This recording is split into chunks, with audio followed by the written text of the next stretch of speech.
Imaginez une créature qui creuse. Jour et nuit, elle creuse des galeries, des chambres secrètes, des passages de plus en plus complexes. Tout est calculé pour la protéger d'un danger invisible. Mais plus elle creuse, plus elle a peur. Et puis un jour, elle entend un bruit. Un bruit qu'elle ne peut pas localiser. Un grattement qui vient de partout et de nulle part. Est-ce l'ennemi qui approche ? Ou est-ce son propre terrier qui lui joue des tours ? Cette créature de Kafka, c'est peut-être nous tous. Nos défenses, nos systèmes de protection, nos petites obsessions. Et si tout ce qu'on construit pour se rassurer finissait par nous emprisonner ? Descendons ensemble dans ce terrier kafkaïen. Explorons ce paysage mental où la sécurité devient menace.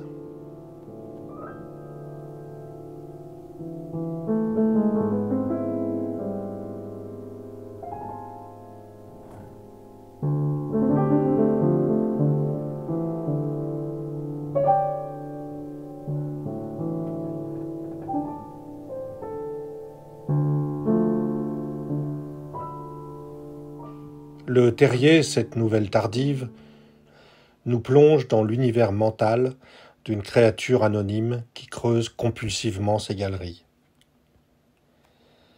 D'abord, quelque chose de troublant. On ne sait pas à quoi ressemble cet animal. Kafka ne nous le décrit jamais. Pas de forme, pas de visage, pas de corps identifiable. C'est une pure conscience enfermée en elle-même. Une subjectivité réduite à ses mécanismes de défense. Cette créature sans forme, c'est la figure même de l'aliénation absolue. Un être qui n'est plus que ses obsessions, ses systèmes de protection. Le moi replié sur lui-même, se donnant à lui-même comme son propre centre, encapsulé dans ses défenses. Écoutons Kafka lui-même nous parler de ce terrier. J'ai aménagé le terrier et il semble réussi. De l'extérieur, seul un grand trou est visible, mais en réalité, il ne mène nulle part. Après quelques pas, on bute contre la roche naturelle. Ces couloirs sans fin, ces chambres secrètes, cette architecture obsessionnelle pensée pour tromper l'ennemi, l'animal a tout prévu, tout calculé. Chaque passage a sa fonction, chaque galerie son système de défense. Galerie principale, fausses entrées, impasses trompeuses, fosses de défense. L'animal se consacre entièrement à renforcer sa citadelle intérieure. Il n'est plus un être d'ouverture, il n'est que défense, que mécanisme de protection. C'est une architecture de l'esprit où chaque couloir est une pensée qui tourne en boucle, cherchant une issue. Mais voici le paradoxe tragique. L'animal doit maintenir une ouverture, sinon il mourrait asphyxié. Cette ouverture minimale lui permet de respirer, de vivre, mais c'est aussi son point d'angoisse majeur. Il fantasme une clôture totale sur lui-même, une vie en solipsisme parfait. Mais la réalité l'oblige à cette ouverture qui le terrorise. Kafka nous montre l'animal contraint de sortir, saisi d'une angoisse terrible. Je dois donc sortir. Je choisis donc une nuit obscure et je m'aventure dehors. Je m'installe à un poste d'observation élevé et je surveille. Durant des jours et des nuits entiers, l'entrée de ma maison. Je ne vois personne. Que ne voit-on pas dans le calme de la forêt? Il ne se passe jamais rien. Mais cette béance vers l'extérieur, cette surveillance obsessionnelle de sa propre ouverture, demeure son supplice quotidien. Et puis, il y a ce bruit mystérieux, non localisable, qui commence à hanter les galeries, qui commence à hanter la conscience. L'animal lui-même nous dit son trouble. Mais le plus beau dans mon terrier, c'est son silence. Bien sûr, il est trompeur. À tout moment, il peut être interrompu et tout sera fini.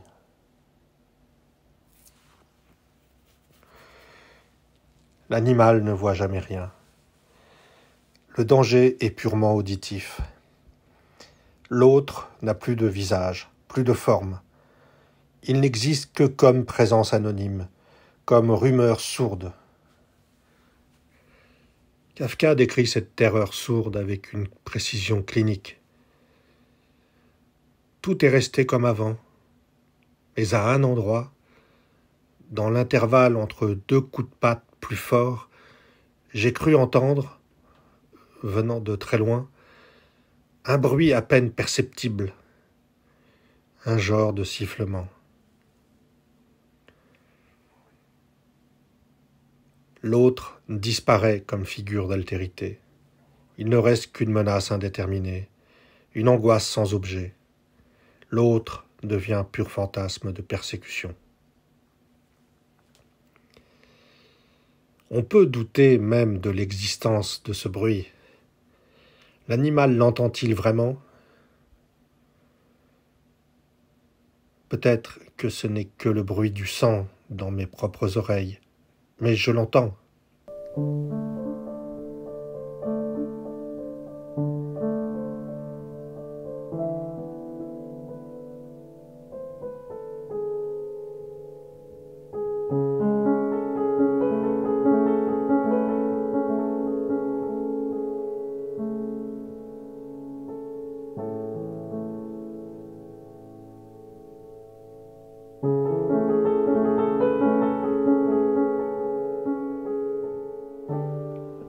La persécution vient de l'intérieur même du système défensif.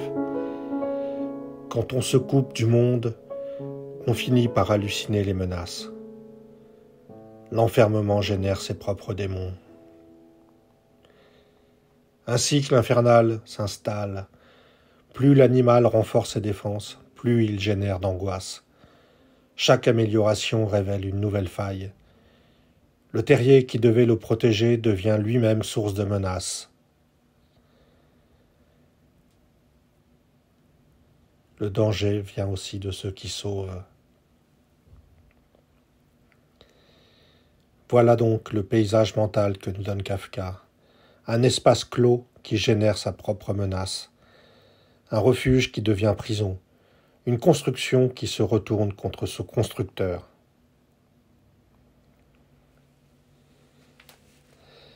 Cette structure défensive résonne étrangement avec l'expérience de celui qui n'est pas complètement né. Comme Kafka lui-même, la créature du terrier tente de se créer un espace, une identité, une consistance face à un monde menaçant.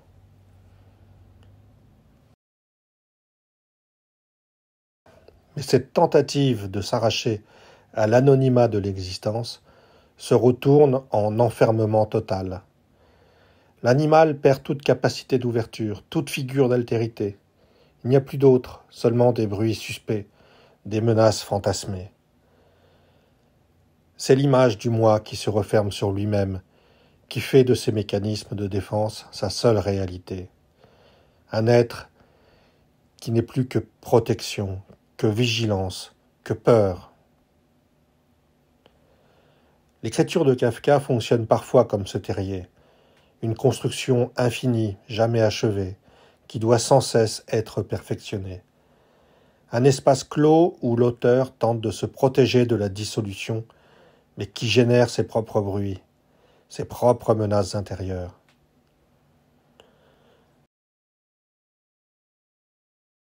Blanchot nous aide à mieux comprendre cette dimension. L'écriture plonge Kafka dans ce qu'il appelle l'espace littéraire, cette autre nuit, sans refuge, sans secours. Comme l'animal du terrier, l'écrivain entre dans un espace de solitude radicale où il n'y a plus de garantie, plus d'assurance. Pensons au journal de Kafka.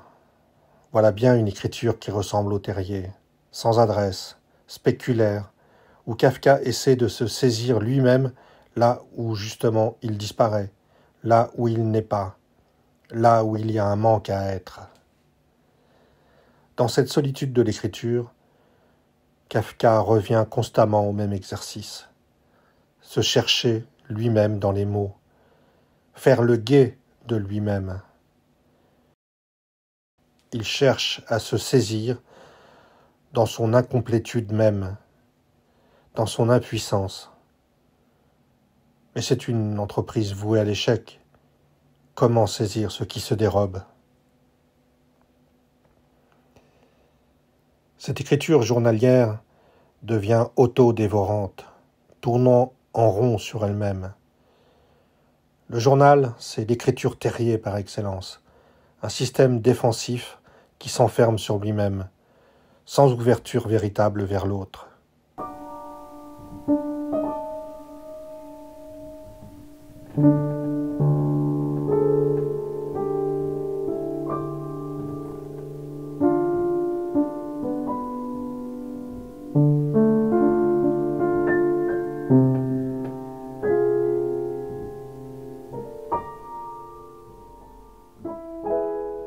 Kafka a aussi une œuvre qui échappe à cette clôture sur soi. Ses nouvelles, ses romans ne sont pas du registre du terrier. Il y a là quelque chose à la fois du saint homme et de la sublimation. Ça fait œuvre. Lacan nous enseigne que le saint homme n'est pas un message à déchiffrer, comme le symptôme, mais une invention singulière, toujours singulière, qui permet à un sujet de tenir debout avec ce qui ne se résout pas. Le saint homme, c'est en quelque sorte la solution unique qu'un artiste invente, non pas pour guérir sa faille, mais pour faire avec, pour la transformer en colonne vertébrale de son œuvre. L'œuvre kafkaïenne fonctionne exactement ainsi. Elle ne se contente pas d'exprimer l'incomplétude, elle l'organise, lui donne une forme qui fait lien avec l'autre. Ces textes sont adressés à d'autres. Il y a une mise en forme, une inscription dans la littérature. Kafka se voyait comme écrivain, il se projetait comme écrivain. Le saint homme, c'est cette capacité d'inventer sa propre solution à partir de sa faille même. Là où le journal tournait en rond dans l'auto-analyse sans fin, l'œuvre littéraire fait de l'impossibilité d'être une source de création. C'est ce qui fait que cette œuvre échappe à la pure clôture sur soi du terrier. L'œuvre crée une ouverture, un passage vers l'autre, vers le lecteur, vers la langue, vers la littérature. Elle transforme l'enfermement en partage, en œuvre. Comme l'animal du terrier, Kafka se nomme par son œuvre. Il n'existe que par elle et en elle. Elle lui donne une place, une consistance, mais elle est aussi ce qui l'enferme dans sa propre construction obsessionnelle.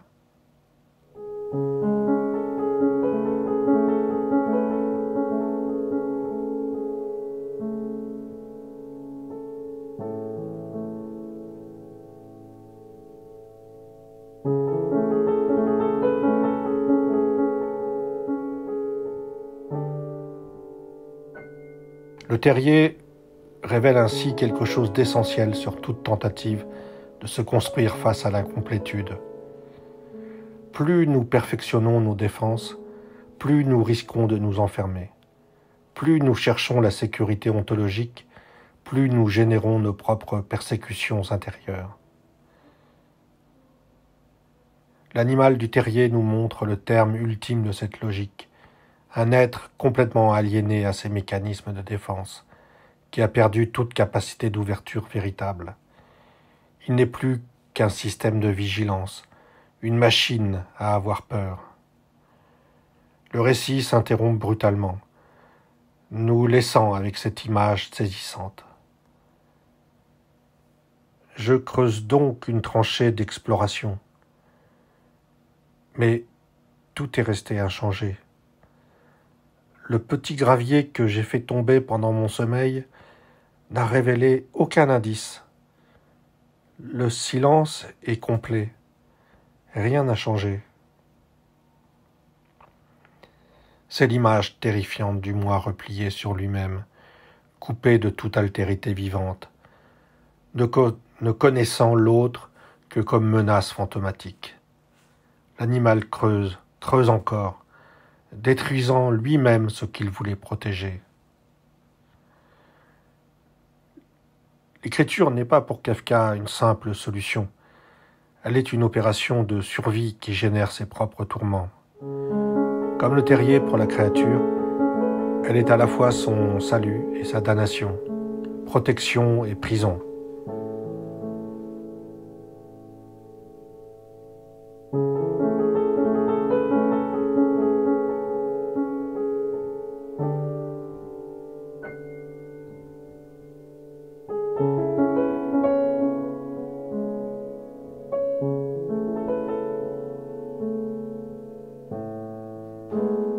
Ce qui fait l'originalité absolument saisissante de cette nouvelle, c'est qu'elle dessine le pire cauchemar de la conscience. La conscience complètement recroquevillée, encapsulée en elle-même, repliée sur elle-même. Kafka touche ici un point limite dans sa propre structure subjective. Mais voici le prodige. Il arrive à mettre en écriture, à mettre en image cette expérience limite. Il trouve une forme de dramatisation et de tension dans l'espace littéraire même. Il y a là un dépassement décisif. De sa tendance compulsive à la fermeture, Kafka fait œuvre. Et il y a du jeu, parce qu'il y a aussi une forme de comique dans cette créature. Kafka joue avec elle, l'expose dans ce qu'elle a de plus ridicule.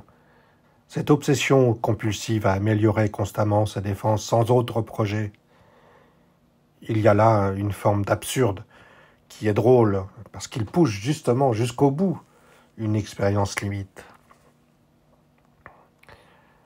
L'écriture n'est pas pour Kafka seulement une prison.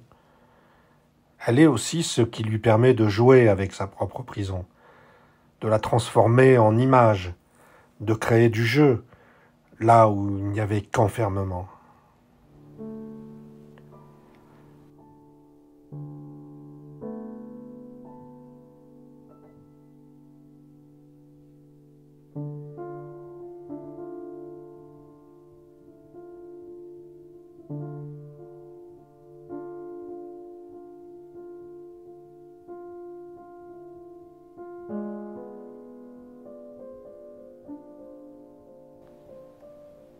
Et nous, quels sont nos terriers intérieurs?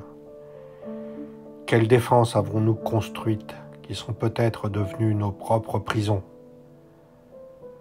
Kafka nous montre qu'il est possible de jouer avec nos enfermements, de les transformer en source de création, d'invention. Non pas pour les résoudre, mais pour créer du jeu là où il n'y en avait plus.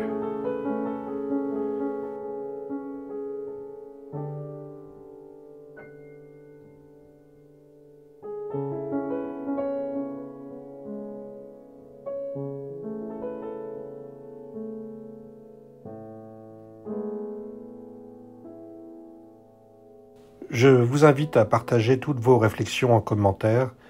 Je réponds toujours avec grand plaisir. Je vous invite aussi à vous abonner pour recevoir les notifications de mes dernières vidéos. Merci beaucoup de votre écoute. À très bientôt.